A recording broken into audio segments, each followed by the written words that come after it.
Why avoidants walk away instead of resolving problems? Avoidants don't walk away because they don't care. They walk away because closeness feels like pressure, and pressure feels like danger. When a problem arises in a relationship, most people see it as something to solve together. But for someone with avoidant attachment, conflict doesn't feel like a puzzle. It feels like a threat to their independence, their emotional safety, and sometimes even their identity. So instead of leaning in and resolving the issue, they instinctively lean out. They withdraw, shut down, minimize, or physically leave.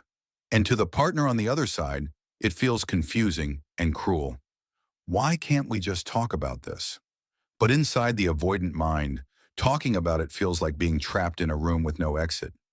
Avoidants are deeply uncomfortable with emotional intensity. When problems surface, emotions rise: frustration, disappointment, sadness, anger. For many people, these emotions are uncomfortable but manageable. For avoidants, they can feel overwhelming. Their nervous system interprets high emotional energy as chaos. So the fastest way to restore internal calm is distance, silence, space, disengagement. Walking away becomes a coping mechanism, not a calculated punishment. It's their way of regulating themselves. The problem is that while they may feel relief in the moment, their partner feels abandoned. And unresolved issues don't disappear just because someone leaves the room. Another reason avoidants walk away is because vulnerability feels exposing. Resolving problems requires honesty. It requires saying things like, "That hurt me," or "I'm scared," or "I don't know how to handle this." But avoidants often grew up in environments where expressing emotional needs wasn't safe or welcome. They learned to rely on themselves. They learned that needing others led to disappointment. So when conflict demands vulnerability, their defense system activates. They shut down rather than open up. They would rather appear cold than feel exposed.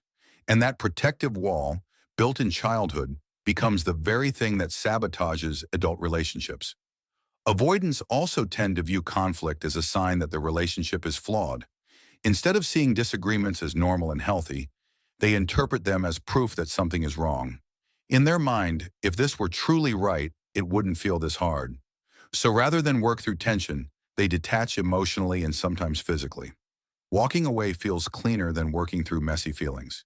It feels decisive, controlled. But what they don't always realize is that intimacy isn't built on perfection, it's built on repair.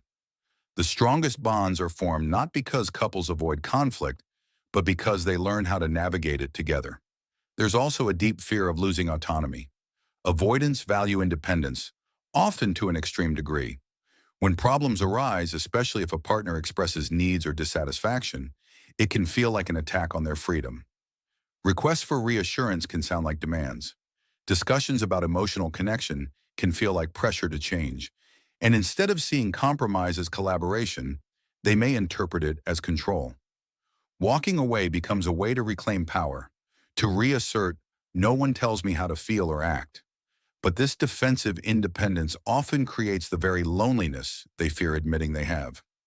Many avoidants struggle with emotional language.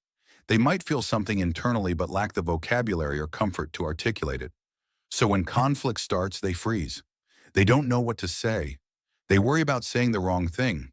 They worry about escalating the situation. Silence feels safer than miscommunication. And because they often pride themselves on being logical and composed, heated discussions can feel like losing control. So they disengage, not necessarily because they don't want resolution, but because they don't know how to move toward it without feeling overwhelmed. There's also the pattern of deactivation. When closeness intensifies or conflict arises, avoidants subconsciously begin to focus on their partner's flaws. Small issues become magnified. Doubts surface. They may tell themselves stories like, "Maybe we're just not compatible," or "This relationship is too much work." These thoughts create emotional distance, making it easier to justify walking away. Instead of confronting discomfort directly, they convince themselves that leaving is rational. It protects them from having to face the vulnerability required for repair. For the partner, this withdrawal can feel like rejection, especially if that partner leans anxious. The more the avoidant pulls away, the more the anxious partner pursues resolution. And this creates the classic pursue-withdraw cycle. The anxious partner wants reassurance, conversation, clarity. The avoidant partner wants space, quiet, and relief from pressure. Both are trying to feel safe, but in opposite ways. And without awareness, the cycle intensifies. The more one chases, the more the other retreats, until walking away feels like the only way to end the tension. But here's the deeper truth. Avoidants often regret walking away. Once the emotional intensity fades and they are alone, they may reflect. They may miss the connection. They may even replay the conflict in their mind, thinking of what they could have said differently. But pride, fear, or discomfort with re-engaging keeps them silent. So from the outside, they look unaffected, detached, moved on. Yet internally, there can be unresolved feelings they struggle to process. It's important to understand that avoidance is not a character flaw. It's a strategy developed to survive emotional environments that felt overwhelming or unreliable. But what protected them once can hurt them now. Walking away prevents immediate discomfort, but it also prevents growth. Relationships require the courage to stay, to sit in awkward conversations, to hear things that sting, to admit mistakes, to risk being misunderstood and still try again. Avoidance can learn to resolve problems, but it requires self-awareness. It requires recognizing that discomfort does not equal danger, that emotional intensity is temporary, that vulnerability is not weakness, and that autonomy and intimacy are not opposites.